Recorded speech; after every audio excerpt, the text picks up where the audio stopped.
بسم اللہ الرحمن الرحیم۔ شروع کرتا ہوں اللہ کے نام سے جو بہت بڑا مہربان نہایت رحم والا ہے۔ دوستو، بہنوں، بھائیوں، بزرگوں، السلام علیکم ورحمۃ اللہ وبرکاتہ۔ تاریخ اسلام میں ہم محمود غزنوی سے لے کر سلطان محمود غزنوی سے تاریخ اسلام کو جلال الدین اکبر شہنشاہ ہندوستان مغل اعظم تک کی تاریخ کو ہم بیان کریں۔ 74 نمبر قسط ہے جس میں ہم آپ کو خوش آمدید کہتے ہیں۔ تو دوستو، کل جو قسط ہم بیان کر رہے تھے اس میں ایبا لشکر لے کر دریائے چناب کے کنارے خیمہ زن تھا اور مغرب کی نماز پڑھ کر اسے ایک اطلاع ملی تھی کہ اس کے خیمے میں ایک لڑکی بیٹھی ہے، اور جو بٹھا کے آیا تھا وہ بتا رہا تھا کہ امیر، وہ لڑکی واقعہ دکھی اور ضرورت مند ہے، اس علاقے کے کھکھروں کے سردار کی بیٹی ہے، انتہا درجہ کی خوبصورت دراز قد ہے۔ میں نے اس سے پوچھا تو اپنے گھر سے بھاگ کر کیوں ہمارے پڑاؤ کی طرف آئی ہو؟ تو اس نے کہا کہ اس کا باپ اسے ایک بھاری رقم کے عوض ایک بوڑھے سوداگر کے ہاتھ بیچنا چاہتا ہے۔ اس بوڑھے سوداگر نے ان کی بستی کے اندر قیام کر رکھا ہے۔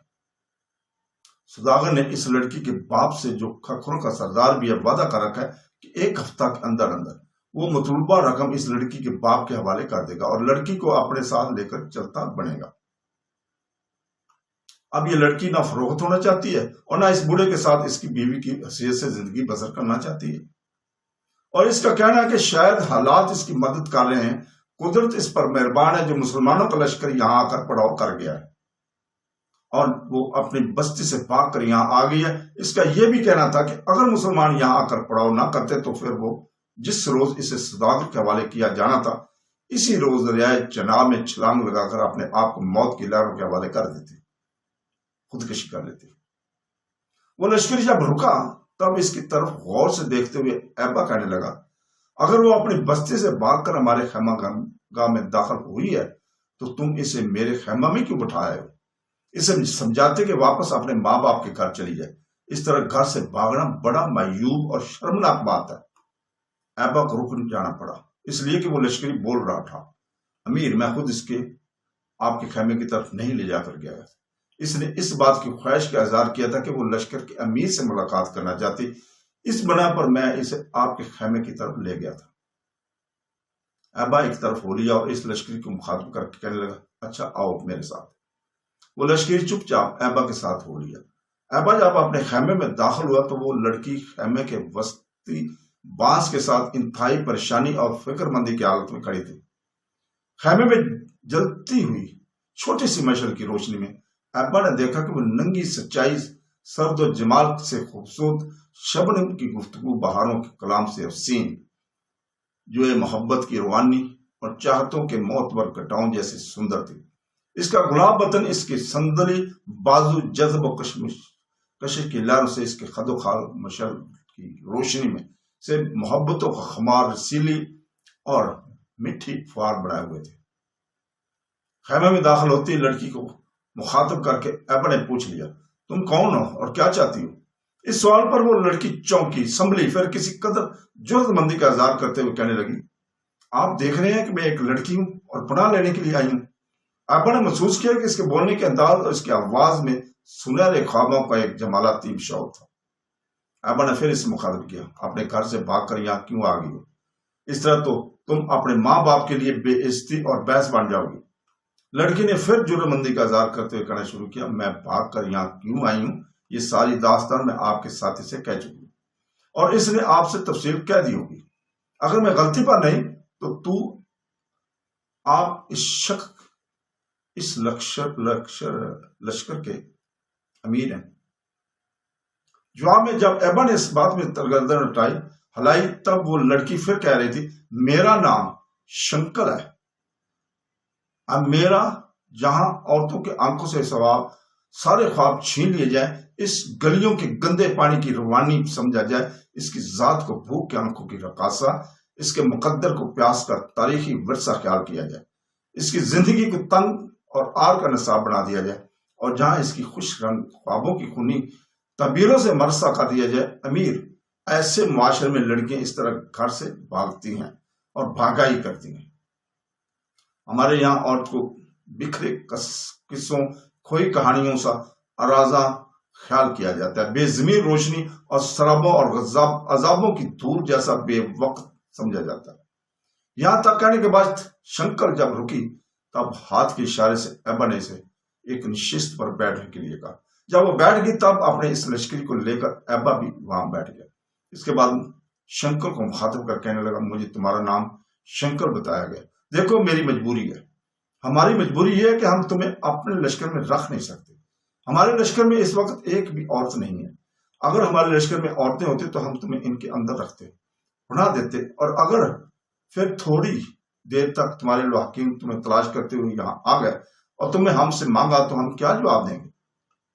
ایبا جب رکا تب لڑکی تھوڑی دیر تک بڑی بے چارگی سے اس کی طرف دیکھتی رہی، پھر کہنے لگی، میں نے مسلمانوں سے متعلق بہت کچھ سن رکھا ہے، یہ بھی سن رکھا ہے کہ مسلمان عورت کی بڑی عزت کرتے ہیں اور اس کا بڑا احترام کرتے ہیں، دکھی انسانوں، لاچاروں اور بے قصوں کی آماجگاہ بھی بنتے ہیں، ظالموں اور بربریت کا کھیل کھیلنے والوں کے خلاف مظلوموں کی مدد بھی کرتے ہیں۔ پھر آپ کس قسم کی گفتگو کر رہے ہیں؟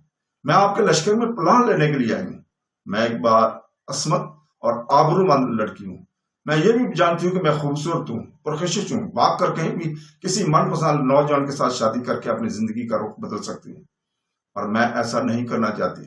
جہاں تک آپ کے لشکر گاہ میں میرے رہنے کا تعلق ہے تو میں جانتی ہوں تھوڑی دیر پہلے آپ لوگوں نے یہاں پڑاؤ کیا ہے، آپ مغرب کی طرف سے آئے اور دریائے چناب کو عبور کرنے کے بعد مشرق کا رخ کریں گے۔ مجھے یہ بھی بتایا گیا کہ یہ سلطان شہاب الدین گوہری کے لشکر کا مقدمہ تو جیش ہے، اس کے پیچھے سلطان شہاب الدین گوہری بقیہ لشکر کے ساتھ لاہور کا رخ کرے گا اور پھر آگے بڑھ کر مختلف سمتوں پر حملہ آور ہوتا جائے گا۔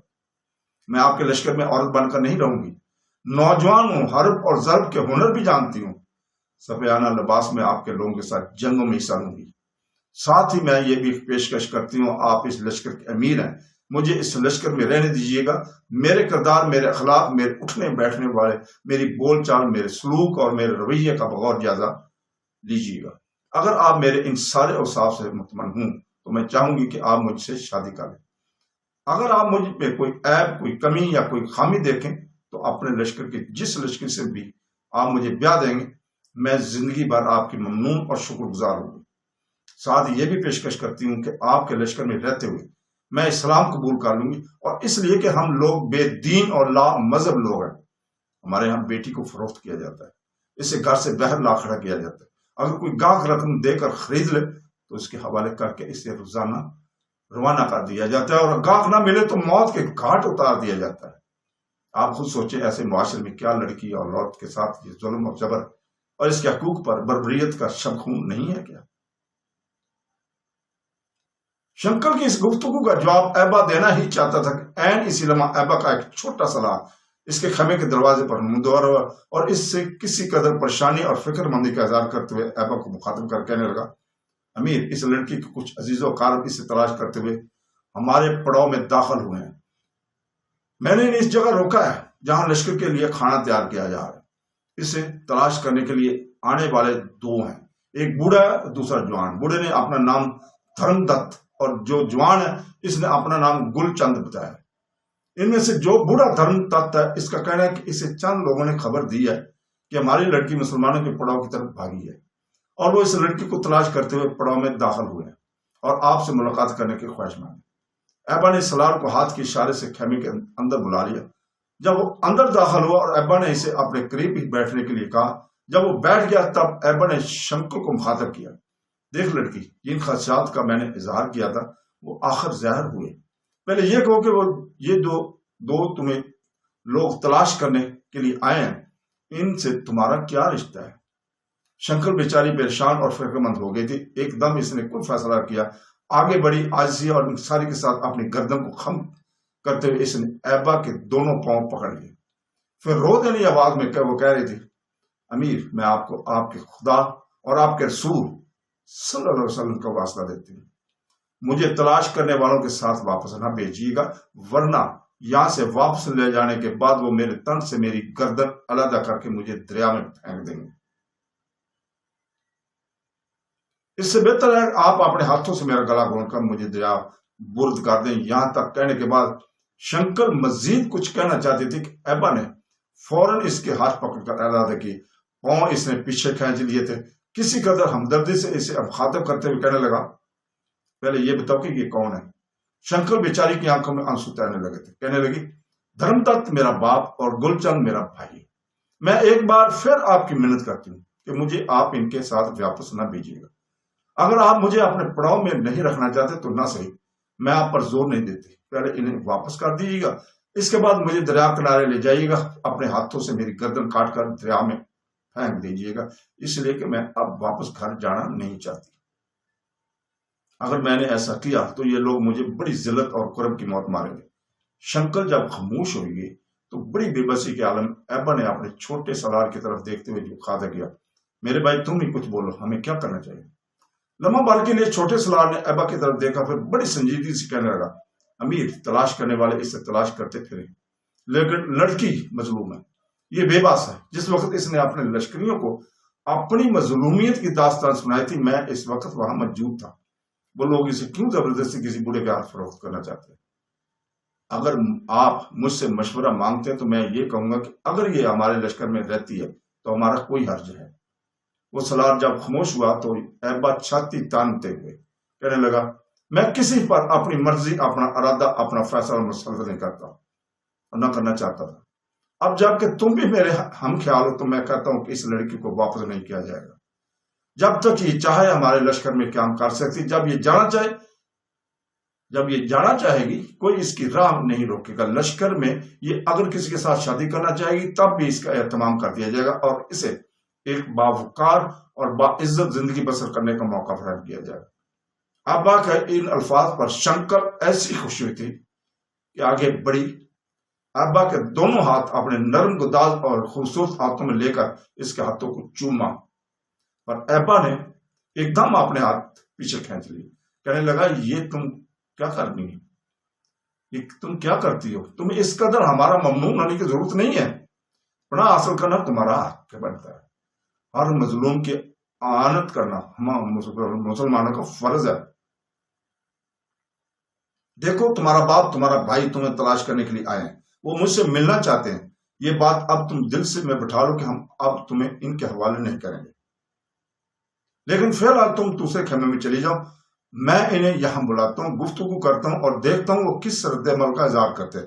فکر مند نہ ہونا، تم نے میرے اللہ، میرے رسول صلی اللہ علیہ وسلم کے واسطہ دیا، اللہ کی تقدس اور اپنے رسول صلی اللہ علیہ وسلم کے احترام میں تو ہم اپنی گردنیں بھی کٹوا سکتے ہیں۔ ایبا رکا، پھر اپنے سالار کی طرف دیکھتا وہ کہنے لگا، تم ایسا کرو، اس لڑکی کو اپنے ساتھ لے جاؤ، جن خیموں کے اندر خورد و نوش کا سامان رکھا ہوا ہے، فی الحال اسے وہاں بٹھا دو۔ اس دوران میں اس کے باپ اور بھائی کو بلاتا ہوں اور پھر دیکھتا ہوں وہ کیا کہتے ہیں۔ ایبا رکا، پھر دوبارہ اپنے اس سالار کو مخاطب کر کہنے لگا، اسے سامان والے خیمے میں بٹھا کر تم میرے پاس آ جا۔ پھر اس نے اپنے سامنے بیٹھے لشکری سے کہا کہ وہ شنکر کے باپ اور اس کے بھائی کو اس کے خیمے میں لے کر آئے۔ اس کے ساتھ ہی وہ لشکری خیمے سے نکل گیا تھا۔ تھوڑی دیر بعد وہ لشکری شنکر کے باپ دھرم دت اور بھائی گل چند کو لے کر وہاں آیا۔ جب وہ خیمے میں داخل ہوا تو ایبا اور اس کے چھوٹے سالار نے اپنی جگہ سے اٹھ کر ان کا خیر مقدم کیا، ان سے مصافحہ کیا، اپنے سامنے انہیں بیٹھنے کے لیے کہا۔ دھرم دت اور گل چند دونوں بیٹھ گئے۔ پھر انہیں مخاطب کرتے ہوئے ایبا کہنے لگا، میرے سالار نے مجھے بتایا کہ تم دونوں کسی لڑکی کی تلاش میں ہو۔ تمہیں شبہ ہے کہ وہ لڑکی بھاگ کر ہمارے پڑاؤ کی طرف آئی ہے۔ پہلے یہ کہو کہ وہ لڑکی گھر سے بھاگی کیوں اور تمہارا اس میں کیا رشتہ ہے اس کے ساتھ، اس لڑکی کے ساتھ؟ اس سوال پر دھرم دت بولا، میرا نام دھرم دت ہے، میں اس کا باپ ہوں۔ یہ نوجوان جو میرے ساتھ ہے یہ گل چند ہے، اس کا بھائی ہے، اور کچھ گھریلو تنازعات کی وجہ سے گھر سے بھاگی ہے، اور ہمیں کچھ بتانے والوں نے بتایا کہ وہ آپ کے پڑاؤ کی طرف بھاگ کر آئی ہے۔ دھرم دت جب خاموش ہوا تو تب ایبا کہنے لگا، دیکھو میں اس لشکر کا امیر اور سالار ہوں، ہم لوگوں کی تربیت اور ہم لوگوں کی تنظیم اور ترتیب تم لوگوں سے بہت مختلف ہے۔ وہ لڑکی ہمارے پڑاؤ میں داخل نہیں ہوئی، اگر داخل ہوئی ہوتی تو اس کی اطلاع مجھے کی جاتی، اس لیے کہ میرے لشکر کا کوئی بھی لشکری میری رضامندی کے بغیر ایسا کام نہیں کر سکتا۔ اس کے باوجود اگر تم ہم پر شبہ یا ہم پر شک کرتے ہو تو اٹھو، میں تمہارے ساتھ کچھ آدمی کر دیتا ہوں، سارے رہائشی خیموں کی تلاشی لے لو، اگر لڑکی تمہیں ملے تو اسے اپنے ساتھ لے جانا۔ دھرم دت اور گل چند گہری سوچ میں کھو گئے تھے۔ عجیب سے انداز میں دونوں نے ایک دوسرے کی طرف دیکھا اور پھر دھرم دت ایبا کو مخاطب کر کہنے لگا، نہیں مسلمانوں کے امیر، نہ ہم آپ پر شک کرتے اور نہ شبہ۔ میں جانتا ہوں کہ اگر ہماری لڑکی آپ کے پڑاؤ میں داخل ہوئی ہوتی، آپ کے کسی لشکری نے بھی اسے پناہ دی ہوتی تو آپ کو خبر ضرور ہوتی۔ جب آپ کہتے ہیں کہ وہ نہیں داخل ہوئی تو نہیں داخل ہوئی، اس لیے ہم واپس چلتے ہیں۔ تو یہیں پہ رکتے ہیں۔ اللہ حافظ۔